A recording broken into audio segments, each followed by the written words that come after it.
Advertencia: los comentarios, conclusiones y recomendaciones que escucharán a continuación son responsabilidad de los locutores y no forman parte de las investigaciones ni de la divulgación de este caso. Hola a todos y todas, yo soy Guillo. Yo soy Nelson. Y estás en donde vive el miedo.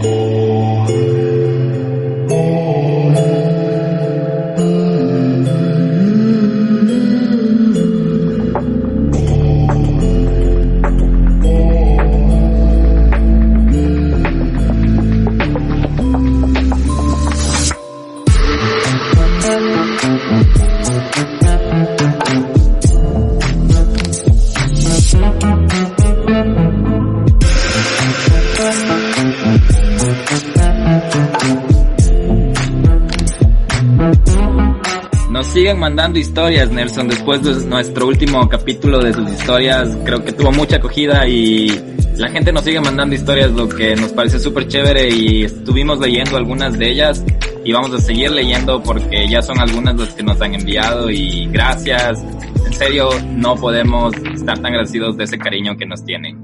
Excelentes las historias que nos están enviando, nos parece súper chévere. Vamos a tratar de hacer otro capítulo, esperemos, o vamos a ver el formato para que todos sean escuchados, porque hay cosas súper tenebrosas, la verdad, que ustedes nos cuentan y les agradecemos un montón. Fue bien curioso, ¿no? Que había bastante similitud en las cosas que les pasaban, que había sido con lo que a ti también te pasó, Guillo, en la casa. Entonces, sí, nos pareció increíble que compartamos ese tipo de cosas. Yo bien excelente, vine preparando un tema que quería hablar desde hace muchos años, porque la verdad nos marcó a todos en la ciudad y también fue una parte importante de mi vida universitaria, ¿no?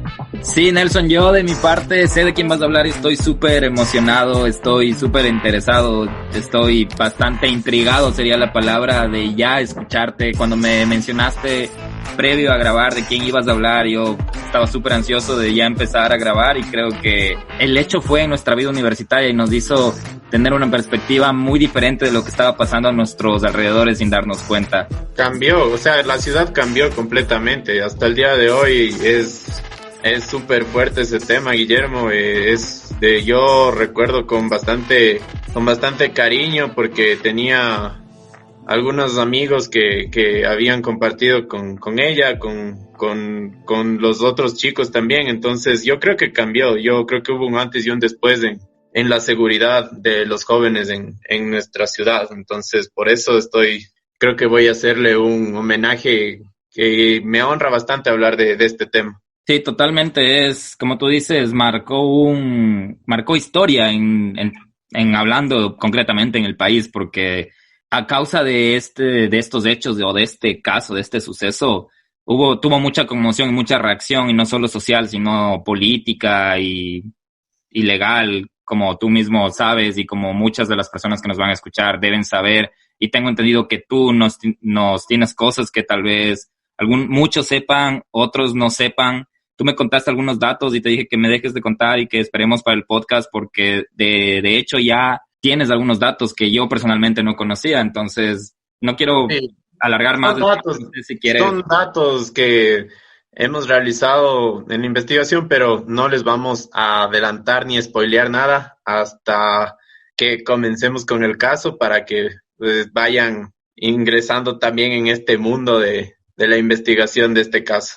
Entonces, empecemos, Nelson, sin más retrasos y todo. Este es un caso y un capítulo totalmente hecho por Nelson, a quien le encanta el crimen y el que nos complace con esos casos tan bien indagados. Entonces, Nelson, por favor, cuéntanos de quién vamos a hablar este séptimo capítulo de Donde Vive el Miedo. Entonces, este caso es el de Karina del Pozo.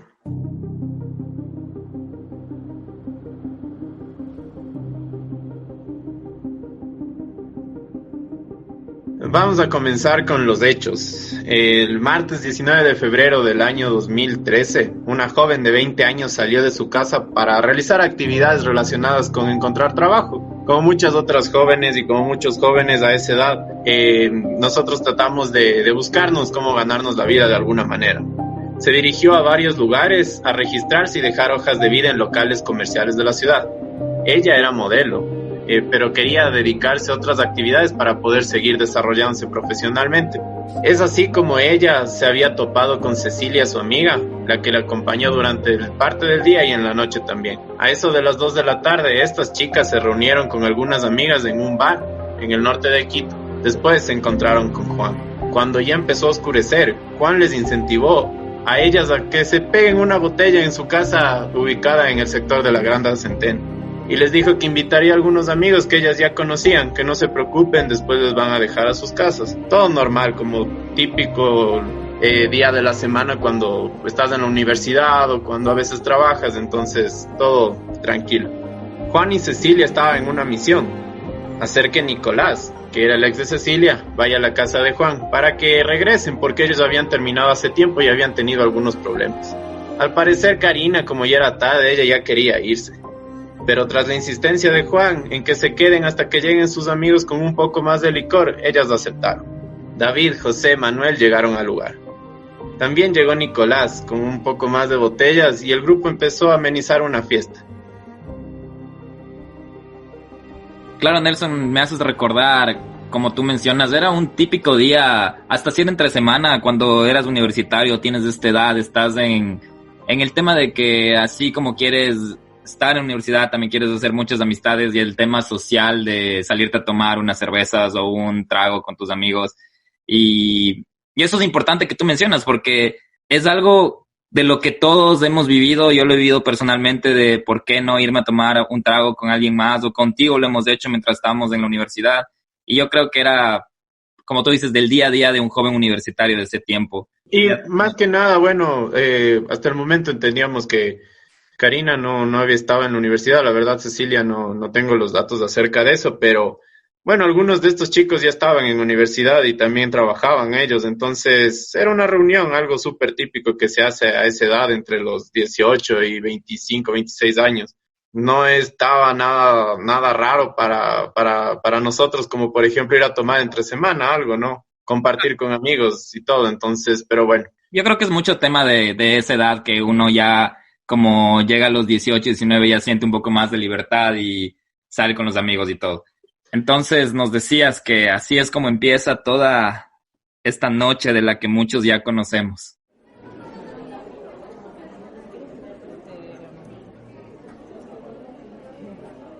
David veía a Karina a los años. Ellos ya se conocían. José también le conocía a Karina y de hecho las cámaras de seguridad captaron besándose en el estacionamiento del edificio cuando ellos bajaron a fumar esa noche. Manuel fue el que les acolitó. Él se llevaba bastante con José, pero él tenía una actitud un poco diferente con los otros chicos, ya que era más o menos como el nuevo del grupo de los que ya se conocían. A eso de las 2 a.m., las chicas, David, Manuel y José, se subieron a la camioneta de Manuel y le fueron a dejar a Nicolás y a Cecilia. Cecilia presuntamente le había dicho a Karina que se quede en su casa a dormir, pero Karina indicó que tenía que regresar de ley a su casa porque su hermano le estaba esperando. Ya estoy yendo, fue el último mensaje que recibió Milton del Pozo. Él era hermano de Karina. A las 4 p.m. del 20 de mayo, es decir, del otro día, José publica en su Facebook con letras mayúsculas en un estado: ¡qué chuchaqui! Wow, eso no sabía. Tengo entendido que debes de haber hecho una buena indagación acerca de estos temas porque esto del mensaje de texto yo personalmente no sabía. Tenía algunas ideas de lo que había pasado, pero como te dije, qué bueno que no me dijiste nada porque quería reaccionar a todo lo que me cuentas y sigue adelante. Sí, bueno, estos datos, como les digo, me tocó indagar bastante, pero no importa. O sea, para mí tratar de llegar y el dato mínimo que sea, tratar de ponerlo en la investigación me parece súper importante. Pero bueno, sigamos.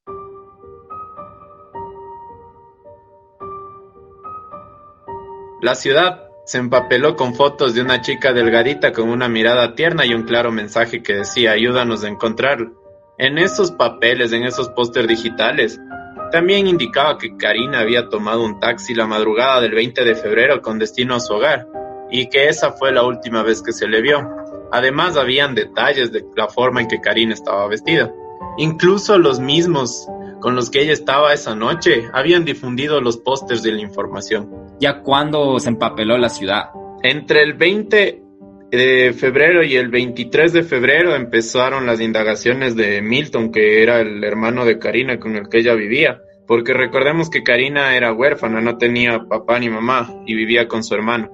Entonces él empezó a buscarla en la morgue, en todo lado, en la policía, incluso era llamando a todas sus amigas, preguntándole si es que la habían visto, si es que no se había ido tal vez a otro lugar.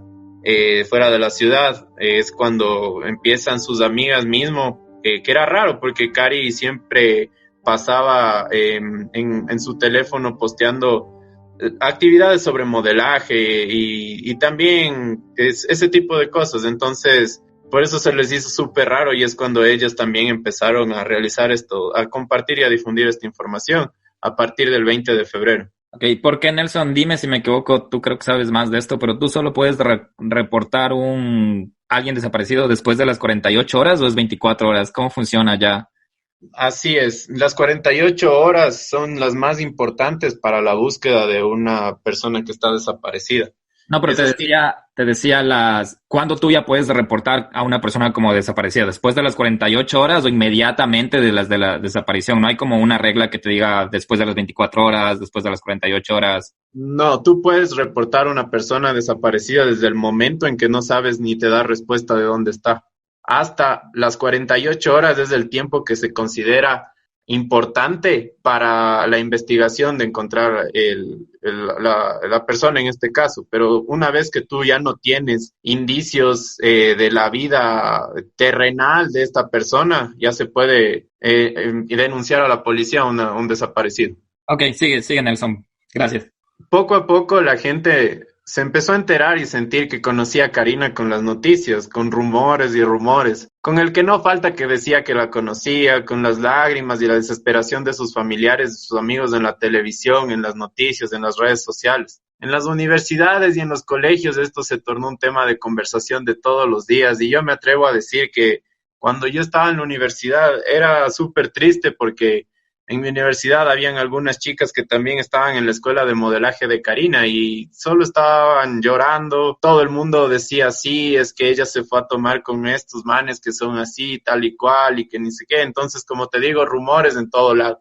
En los colegios también me llegué a enterar que era un tema de conversación súper fuerte entre los padres de familia, porque al Karina ser una joven prácticamente de 20 años que se había graduado hace poco de su colegio, los padres ya no les dejaban salir a las reuniones a los chicos, a las chicas. Entonces, por eso fue tan importante también. También habían rumores con los que decían, ya de aparecer, con los que decían, pero si ha estado borracha la chica, si ha estado tomando. Como les digo, con especulaciones de una noticia que le punzó a esta ciudad en el año 2013. La Policía Nacional había solicitado el detalle del sistema GPS que tenía la camioneta de Manuel y evidenció que el vehículo estuvo parqueado en un lugar afuera de la ciudad por al menos 2 horas. El 27 de febrero del mismo año, Karina fue encontrada en Llano Chico, exactamente en la Manuel Benítez y 17 de septiembre, cerca del sitio donde había mostrado la parada del vehículo. Los policías de la unidad antisecuestros habían recibido la orden de avanzar hacia el sitio. Cuando los policías realizaron el reconocimiento del lugar, encontraron el collar de búho metálico que usó Karina cuando salió esa noche. Luego retiraron troncos, piedras y maleza y hallaron el cuerpo de Karina en estado avanzado de descomposición. Nelson, entonces aquí ya vas a hablar acerca de cómo fue encontrado el cuerpo. Me supongo que va a ser bastante descriptivo, así que las personas solo queremos darles una advertencia acerca de cómo fue encontrado el cuerpo, así que Nelson. Su cadáver presentaba fracturas en varios huesos de su cráneo. Había heridas conocidas como desgarradas contusas en su cara, abulsiones. Su mandíbula yacía quebrada, la cuenca de su ojo izquierdo estaba brutalmente aplastada y lo que fue algún día su bonito rostro quedó completamente desfigurado. En sus uñas tenía impregnadas tierra y desprendimiento del epidermis, lo que indica que se habría resistido al ataque. Investigaciones nuevas también dicen que en sus uñas habían encontrado folículos de cabello de una mujer, pero lo que es verdad es que ella tenía signos de agresión sexual, ya que no fue vestida y la sepultaron con lo que encontraron alrededor. ¿Qué es lo que pasó? ¿Qué fue lo que le llevó a alguien a asesinar brutalmente a esta joven con tanto odio o con tanto placer?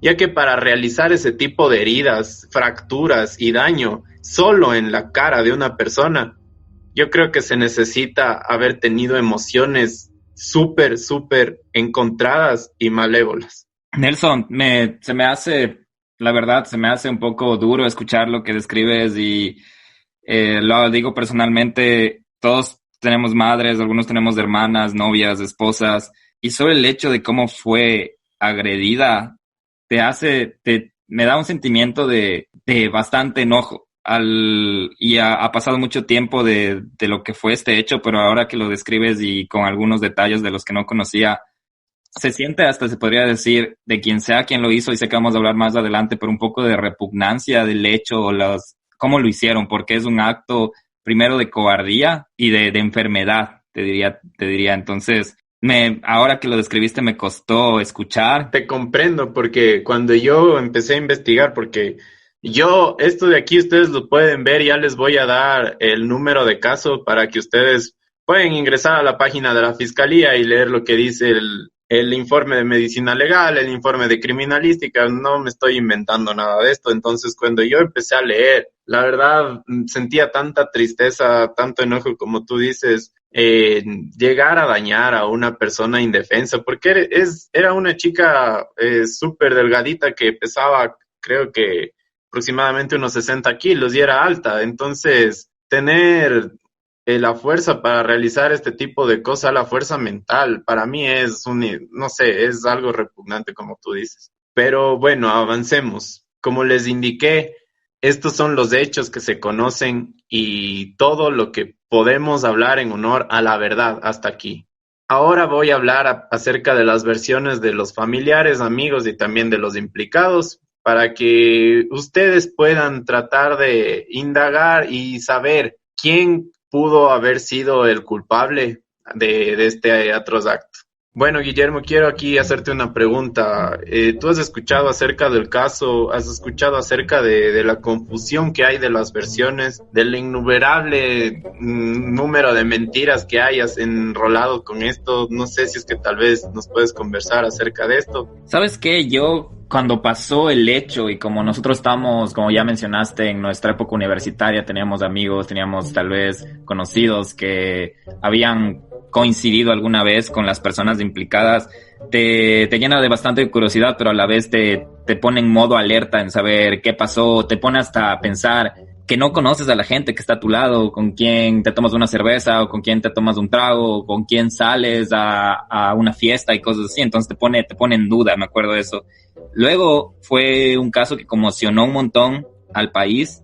Todo el mundo hablaba de esto. Empezaron las versiones. Recuerdo clarísimo cuando la encontraron y como tú dices, yo creo que fue una de las personas que cuando dijeron que desapareció, yo pensé, va a aparecer, ya de aparecer. Cuando se supo que estuvo muerta, ya te empiezas a interesar un poco más en el tema para saber qué es lo que pasó, y ahí es donde hubo las versiones de las personas implicadas, ¿no? Y no sé yo sé que vas a hablar más adelante, pero los primeros implicados fueron 5 personas, de lo que recuerdo, que fueron las personas que estuvieron con ella en teoría, y luego se fue recabando a ver quién estuvo con ella hasta el final. Usaron algunos recursos, como tú mencionaste, lo del rastreo del GPS del auto, pero tengo entendido que tú vas a hablar un poco más de eso. Voy a esperarme hasta opinar porque no quiero dar como adelantos. No, como te dije, no he leído tu investigación, entonces no quiero adelantar algo, pero tengo mis pensamientos. Te voy a contar más o menos de lo que yo pensé en ese momento y lo que pienso ahora, porque ha sido un caso de que sigue. Y tú nos vas a contar eso, sigue hasta el día de hoy, hasta el año 2020, sigue con muchas dudas porque fue un caso muy mediático, con mucha presión mediática, política y social. Como tú mencionas, todo el mundo hablaba de eso. Todo el mundo estaba sorprendido, estaba indignado con la situación que había pasado. Entonces fue un hecho histórico. Yo creo que como sociedad no supimos cómo manejarlo, como país tampoco supimos cómo manejarlo, legalmente no supimos manejarlo, y eso es opinión mía muy propia de lo que yo sé del caso. Entonces no quiero hablar más de esto, así que Nelson, yo sé que es una pregunta que me deja hablar mucho, pero no quiero desviarme del caso, así que sigue con el caso. No, sí, muchas gracias por tus sentimientos y por todo lo que nos expresas. Bueno, vamos a hablar acerca de las versiones. Como les dije, ya les voy a mencionar el número de caso para que ustedes también indaguen. Todo está en la fiscalía, en papeles y vamos a apelar a su opinión. La primera persona de la que he tomado la versión es de Cecilia, que era la amiga con la que ella estaba esa noche. Cecilia indicó que una vez que terminó la reunión, le fueron a dejar a su casa, a la casa de ella, que pasó toda la noche con Nicolás. Pero amigas suyas indicaban que no se llevaba tan bien con Karina. Es así que ella indicó la versión del taxi, la que nosotros les habíamos indicado, que aparentemente Karina había tomado un taxi y que fue la última vez que se le vio. Nicolás, que era el exnovio de Cecilia, indica lo siguiente: de toda la noche Juan y Cecilia estaban presionándolo a Nicolás para que vaya a la reunión. Entonces él accedió, que él había tenido problemas con Cecilia hace tiempo y que ellos estaban intentando reconciliarse, que le dejaron en su casa y que él no supo nada más. Por estas dos versiones, tanto Cecilia como Nicolás salieron de las investigaciones debido a que no eran parte del círculo de sospechosos por haberse bajado del vehículo cuando aún Karina estaba con vida. Esta información fue corroborada por el sistema de GPS que tenía la camioneta de Manuel. Pero estuvieron ellos apresados preventivamente, me parece que 3 meses, estuvieron de a 3 o 6 meses estuvieron, 6 meses. Y mientras, yo sé que vas a hablar más adelante, pero aparte de su testimonio, creo que hubo algunas pruebas de evidencia que se encontró en la camioneta, entonces, o en el auto, en esta pick-up, que podríamos mencionar como se dice en otros países, donde se le encontró las evidencias de quién había estado ahí. Pero bueno, Nelson, sigue. Vamos a hablar de Manuel. Manuel en primera versión indicó la historia del taxi que ya les había mencionado, pero una vez que fue detenido, tuvo cruce de palabras con David y con José, apegándose más a la historia de José, indicando que David había estado discutiendo con Karina cuando estaban cerca de su casa. Ella decidió bajarse del vehículo. David, tras discutir con ella, la había agredido. José y Manuel se habían bajado a ver qué pasaba por los ruidos, y es cuando David la había ahorcado y atacado a Karina con una piedra. Él dice que David le pide a Manuel que asesine a Karina, y Manuel indica que se asusta y que no lo hace, pero que sí accede a mover el cadáver. La valoración psicológica forense evidencia que al momento de ser evaluado Manuel poseía una personalidad evitativa, que es normal tratar de evitar lo que te están preguntando. Que le preocupaba el rechazo, que es dependiente de los estímulos de la situación y que es temeroso, que no quería llegar a una zona de asumir las consecuencias. Es así como el testimonio de Manuel cambió prácticamente alrededor de 3 veces cuando fue indagado. David indica lo siguiente: en la primera versión él dijo también acerca de la historia del taxi, pero él indicó que no recordaba nada, ya que no tomaba usualmente y esa noche había tomado tanto. Esta información la corrobora Juan, que era el dueño del departamento, ya que dice que David no podía ni pararse al momento de salir de la casa. Pero una vez detenido indicó lo siguiente: en la fiesta vio a Karina besarse con Juan, el dueño de casa, que había hablado con Karina hace tiempo, y también indicaba que ya estaba en el vehículo cuando él se quedó dormido, porque no acostumbraba a quedarse hasta tan tarde y además tenía que cuidar a su mamá, que tenía cáncer al otro día temprano. Que Manuel y José le habían dejado en su casa antes de ir a dejar a Karina. Aquí hay una información también importante, ya que al otro día, 7 de la mañana, David acompañó a su mamá a un examen en el hospital por este motivo del cáncer. La valoración psicológica forense y clínica evidencia que al momento de ser evaluado David poseía rasgos de personalidad paranoide. Estaba desconfiado, tenía preocupación por dudas sobre su futuro, estaba leyendo la situación de manera considerable, lo que era normal. También que tenía una personalidad narcisista, que él era buscador de halagos Y también es importante recalcar que el psicólogo forense indica textualmente lo siguiente en el informe de David. No se han encontrado indicios de actitudes misóginas o de violencia contra las mujeres. Este informe psicológico es el informe forense 2013-397 del caso 0076 de 2013, que es el de Karina del Pozo. Y por último tenemos la versión de José. En primera instancia, él también menciona la historia del taxi, pero una vez que es detenido, él cambia su versión. Él indica que había tenido relaciones sexuales con Karina esa noche. Después ingirió alcohol y drogas. Cuando se fueron de la casa de Juan, David y Karina se habían besado. Dejaron a Nico y Cecilia en su casa y se fueron a dejarle a Cari y a David. Ellos estaban sentados en la parte de atrás del vehículo. Es así que supuestamente José ve que David empieza a tocar a Karina, cuando ella se levanta enojada.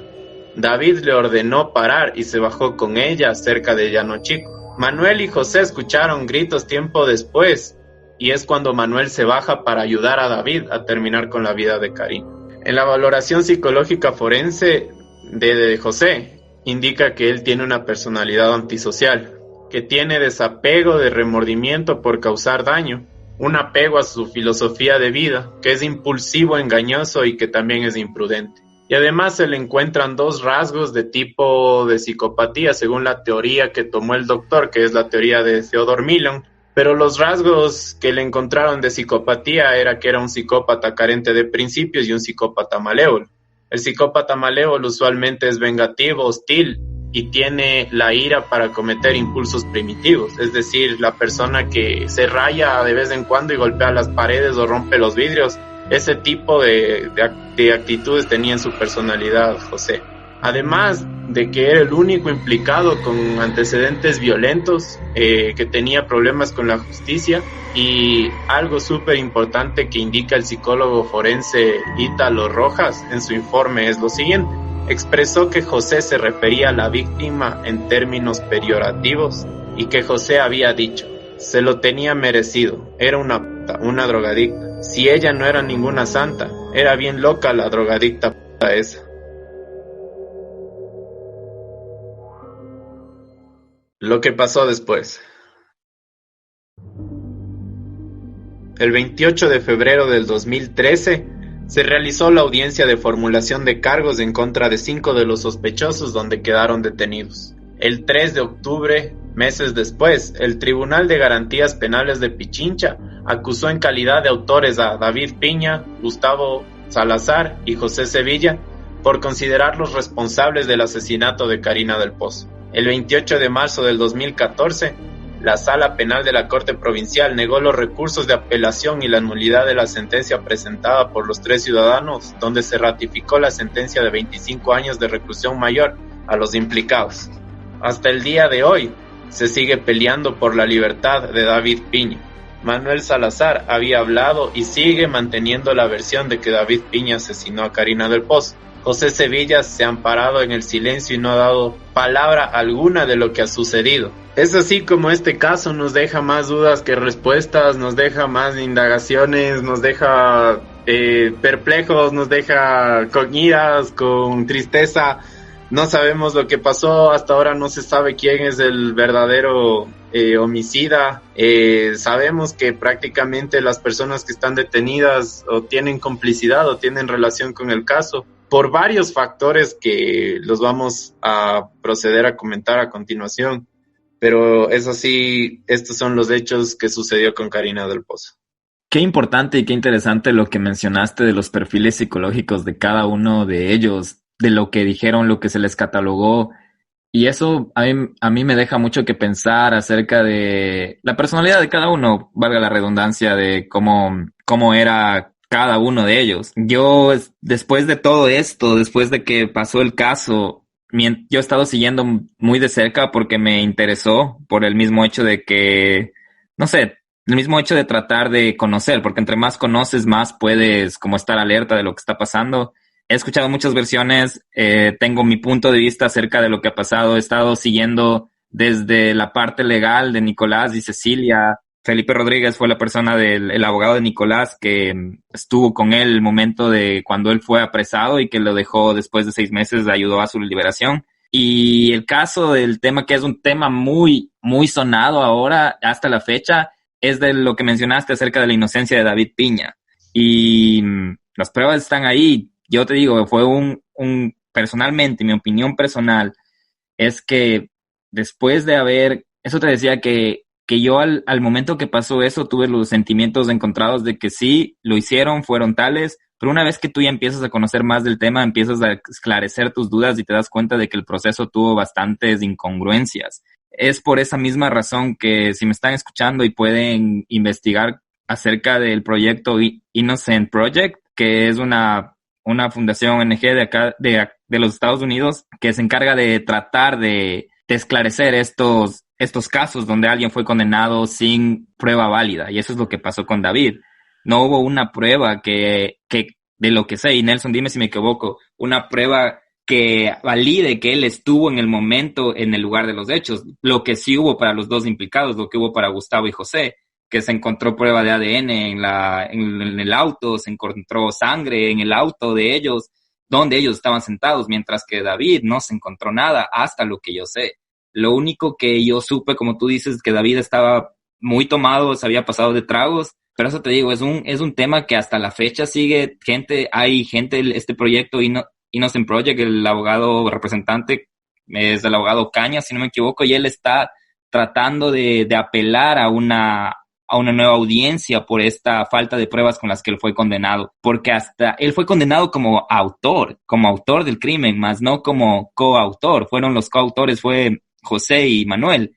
Lo que también me dejó a mí una gran duda es como que los tres fueron condenados a 25 años de prisión. ¿Por qué no fueron condenados como coautores a la mitad de la condena, sino todos los tres fueron condenados a 25 años, como autor y como coautores? Sí, yo creo, Guillermo, que la razón por la que se les condenó a los tres a 25 años fue porque en ese entonces creo que la fiscalía tenía la presión mediática y la presión directamente de, cuando es mediático un caso, siempre pasa al Ejecutivo, o sea, pasa a la presidencia y la presidencia ordena que se resuelva lo antes posible, como lo habíamos visto con Hermosa. No sé si lo recuerdan o si es que lo escucharon, si no les invito a hacerlo. Pero cuando fue mediático el caso, lo único que querían era que haya detenidos, que haya sentenciados y no les importaba nada más. Entonces, por eso las incongruencias. Y hay algo importante, Guillermo, que tú mencionas. Es verdad, en la casa de Manuel Salazar y también de José Sevilla, en su ropa, en sus almohadas, encontraron tierra y sangre de Karina del Pozo. Pero en donde José Piña no encontraron nada. Y otro detalle también importante, en donde David Piña no encontraron nada. Pero hay otro detalle importante también, que en la billetera de Manuel Salazar encontraron el chip y también la tarjeta de memoria de Karina del Pozo. ¿Qué estaba haciendo él con eso? ¿Lo iba a desaparecer, como él lo menciona en algunas de las entrevistas? ¿O estaba guardando algún tipo de trofeo? ¿Recuerdas como yo mencionaba acerca de los psicópatas que casi siempre guardan trofeos? No se sabe, no podemos saberlo. En este caso, por eso nosotros, al menos yo lo considero que todavía está sin resolver. Yo creo que sí se va a apelar a una revisión de los hechos en algún momento, pero qué importante, o sea, al menos para mí, nosotros como Ecuador estamos tratando de aprender, de avanzar, y de hecho este caso es tan importante porque estipuló el femicidio en el COIP después de que sucedió esto, gracias al apoyo de la familia de Karina del Pozo, y la Asamblea Nacional estipuló el femicidio como un delito. Nelson, tenemos a alguien que nos va a hablar un poco más a detalle del tema. Hola, buenas noches. Mi nombre es Diana Herrera. Yo soy vocera de la colectiva feminista Creando Juntas. Muchas gracias por el espacio y por tomarnos en cuenta para este podcast. Bueno, respecto a la pregunta que ustedes me plantearon sobre el caso de Karina del Pozo y cómo esto implicó, y mejor dicho, la palabra sería más que implicó, fue un detonante para que se pueda establecer la tipificación del femicidio en el COIP. Pues bueno, recordemos que más o menos Este caso fue en el año 2013, ¿no? En febrero del año 2013. Entonces, a partir de eso fue un boom porque se movió muchísima gente en redes sociales, fue un caso muy mediático, bastante mediático.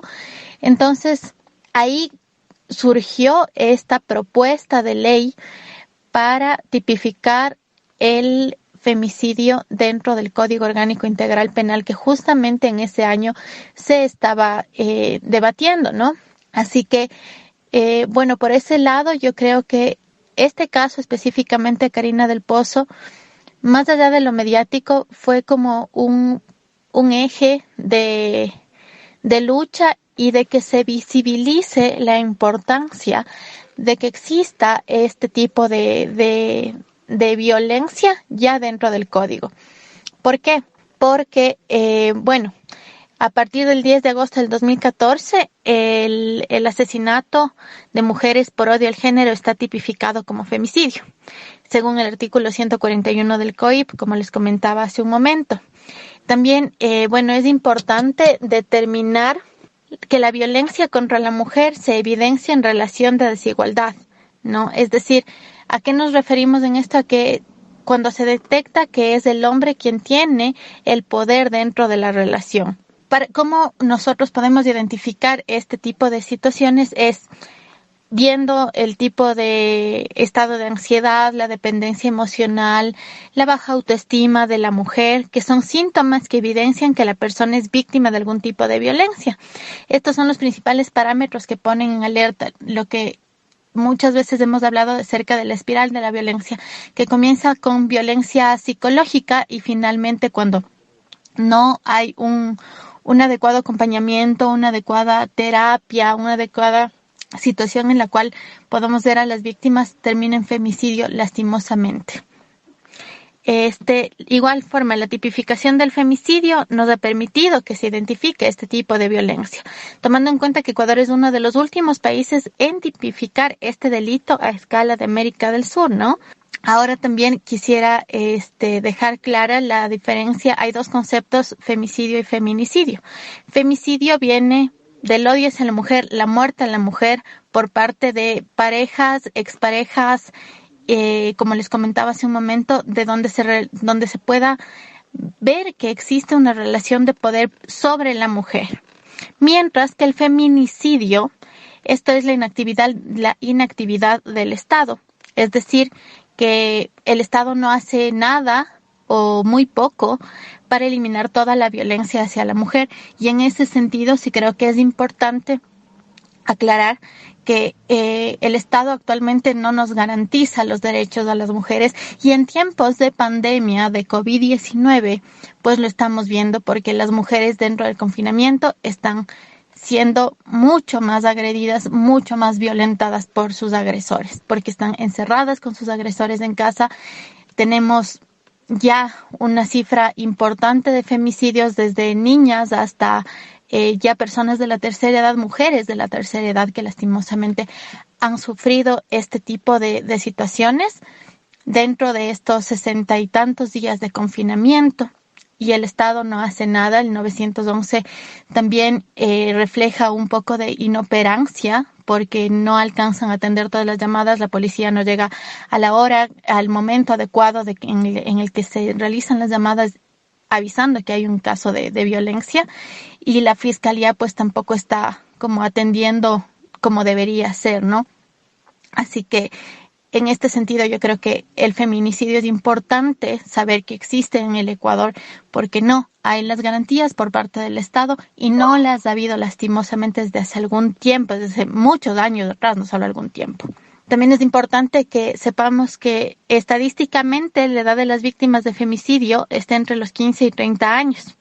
¿Por qué? Porque dentro de estos rangos se ve marcada la mayoría de casos, pues es la mujer mucho más activa en sus entornos en cuanto a escuela, a colegio, a universidad, a trabajos, a poderse comenzar a relacionar con más gente, no con amigos, amigas, gente del círculo social que la rodea. Y esto también es un poco más, es como la mujer está más expuesta a encontrarse en este círculo. El femicidio es un paso gigante en la legislación ecuatoriana. es el resultado de la lucha de mujeres durante muchísimos años.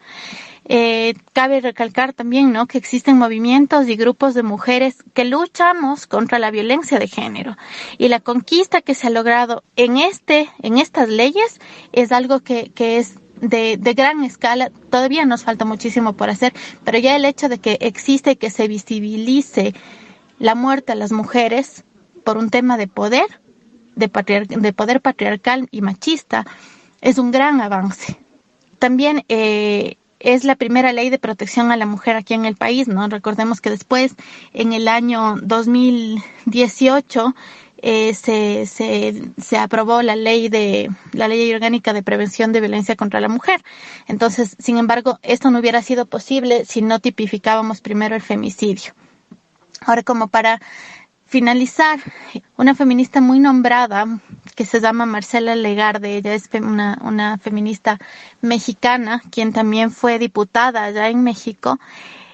Ella logró que en su país se tipificara el feminicidio.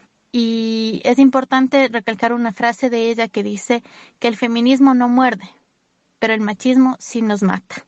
Gracias.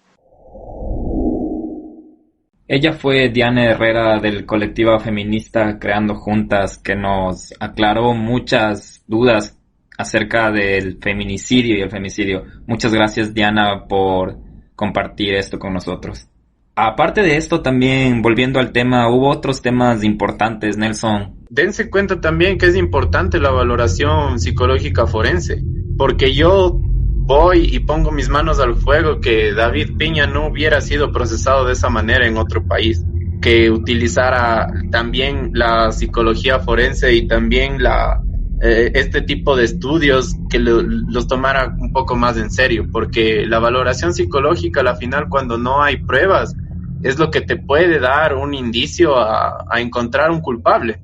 Dense cuenta también el tipo de valoración psicológica que se hace a los tres prácticamente implicados, y vean quiénes son los que tienen indicios de poder haber asesinado a Karina. Entonces, creo que también podría ser una alternativa, ¿no? Se tomó mal, como tú dices, el procedimiento, se tomó el testimonio de Manuel Salazar como la última verdad, y a la final se los juzgó a los tres. Y hay otro dato también interesante, Guillermo. Mira, el día del juicio que les hicieron a ellos, el 3 de octubre del 2013, David Piña estaba bañado en lágrimas. Estaba bañado en lágrimas del rato que le sentenciaron.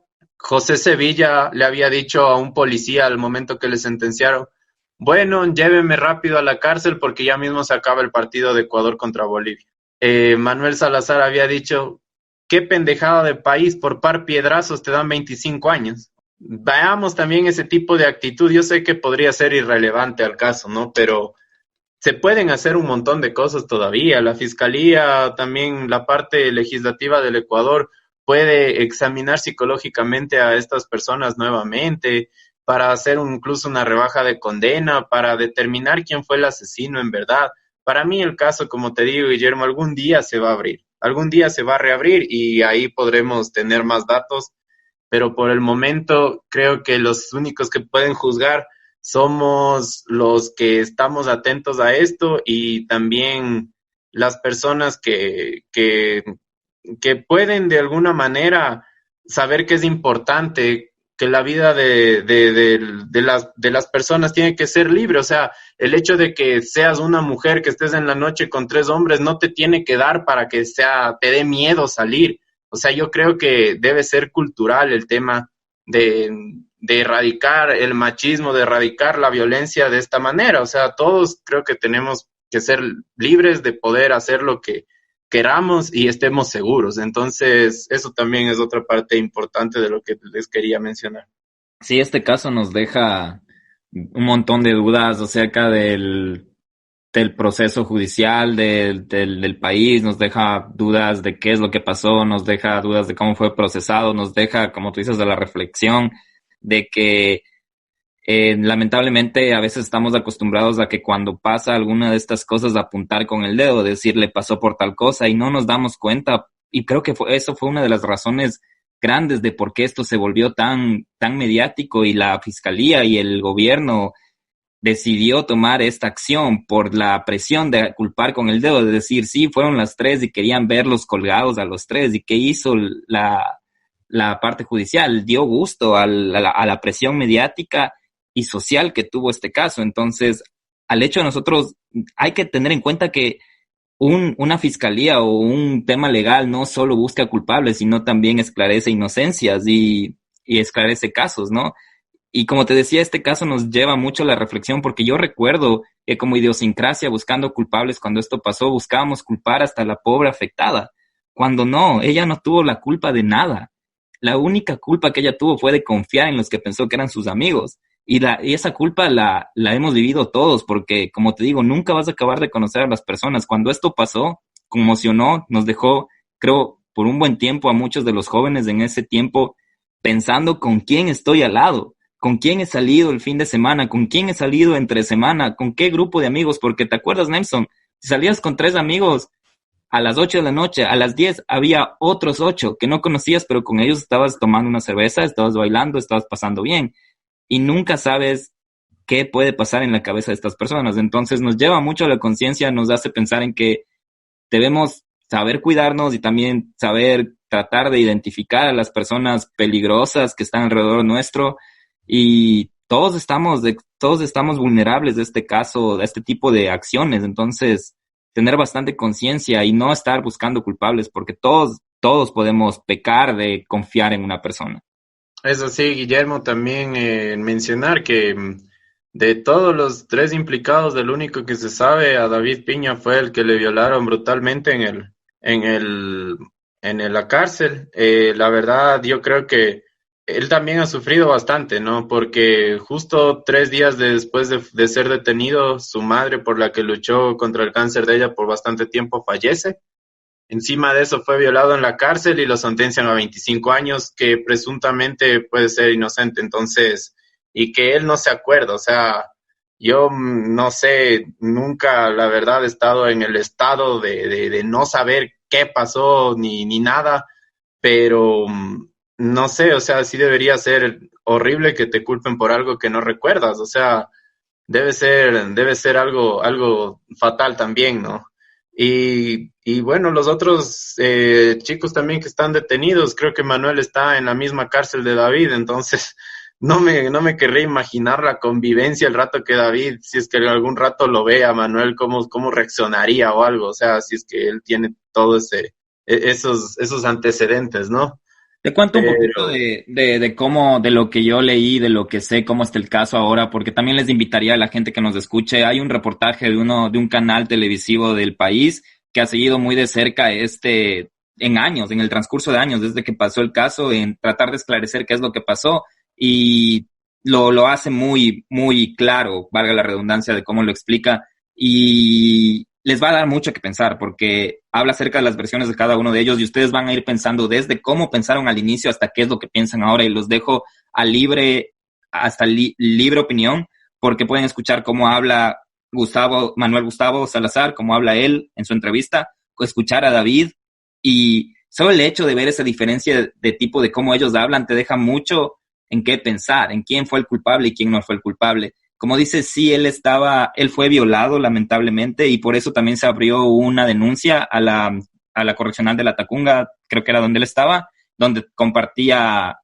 sentencia con Manuel, pero él solicitó un habeas corpus para ser trasladado de esa correccional por la violación que tuvo y por todos los maltratos que tuvo ahí. El habeas corpus fue aprobado, si no me equivoco, en octubre del año pasado, y él fue pasado a la cárcel 4 de Quito. Entonces él ahora está cumpliendo su condena ahí a la espera de una nueva apelación a lo que está haciendo el doctor Ocaña con el proyecto Innocent Project, para ver si puede ser revisado este caso, debido a que no hay pruebas. Y en este reportaje ustedes pueden ver, hay muchas personas del ámbito legal que aseguran de que no hay pruebas, que hasta si él es culpable, debería existir una prueba de que es culpable.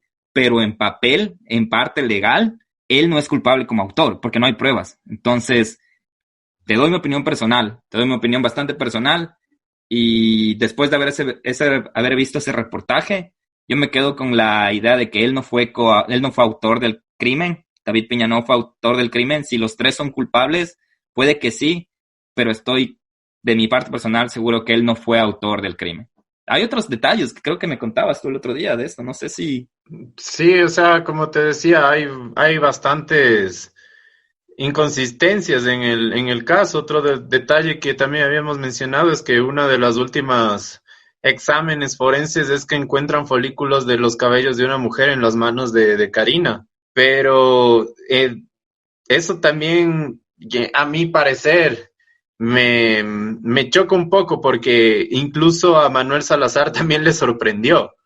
Y podemos decir que los que estaban en juicio, o sea, prácticamente que tenían facultades para poder ver lo que sucedió, eran Sevilla y Salazar y Manuel Salazar. Entonces, que haya cabellos de Karina, cabellos de una mujer en las manos de Karina del Pozo también, no sé, la verdad, yo creo que solo el tiempo será el único que pueda juzgar de manera correcta este tipo de actos. Esperemos que la justicia ayude, esperemos que se revea el caso, la verdad, para encontrar y darle una solución, porque de nada sirve haber juzgado a estas 3 personas si es que no se encuentra un culpable, creo yo. Yo creo que al menos la justicia no va a quedar en claro, la justicia es ciega por este tipo de cosas, pero no va a esclarecerse ni tampoco se va a determinar yo creo que una honra hacia Karina si es que no se encuentra quién fue el asesino. En fin, este es un caso prácticamente parcialmente sin resolver.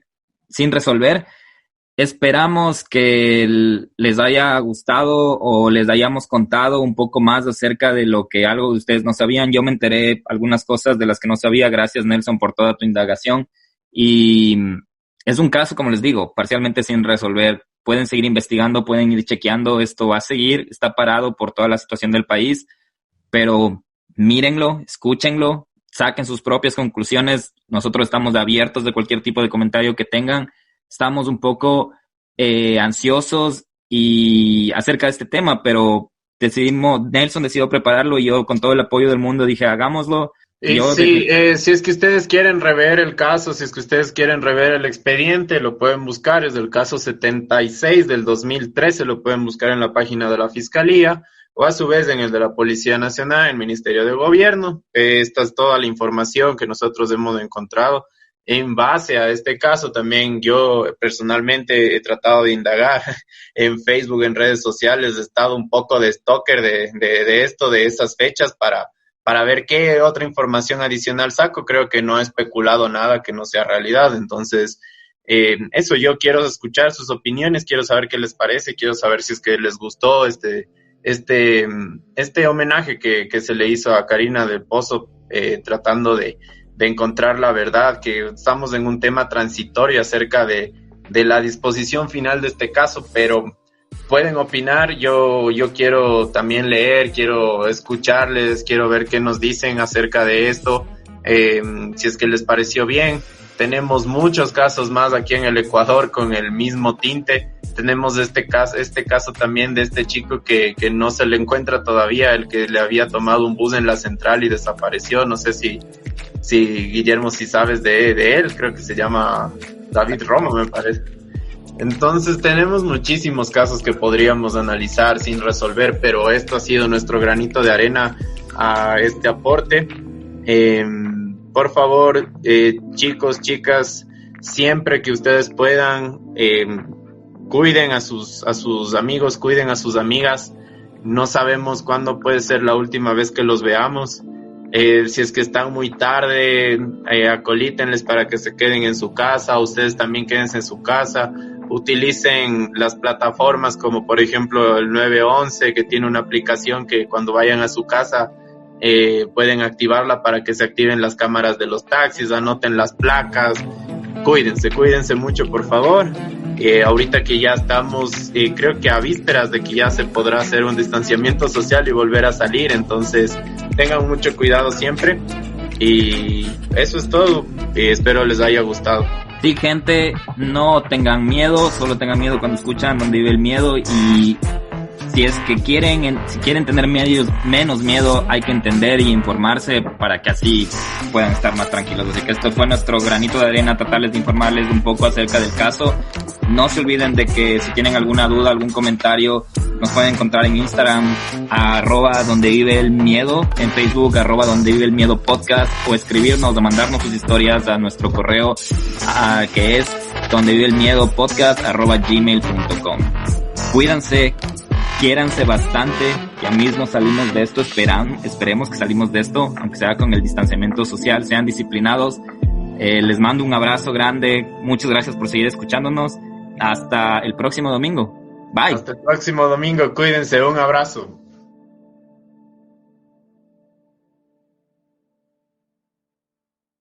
Este capítulo fue escrito por Nelson Ola, editado por Guillermo Díaz, música por Hatton, Scott Buckley, Mew, Kevin MacLeod y Audionautics.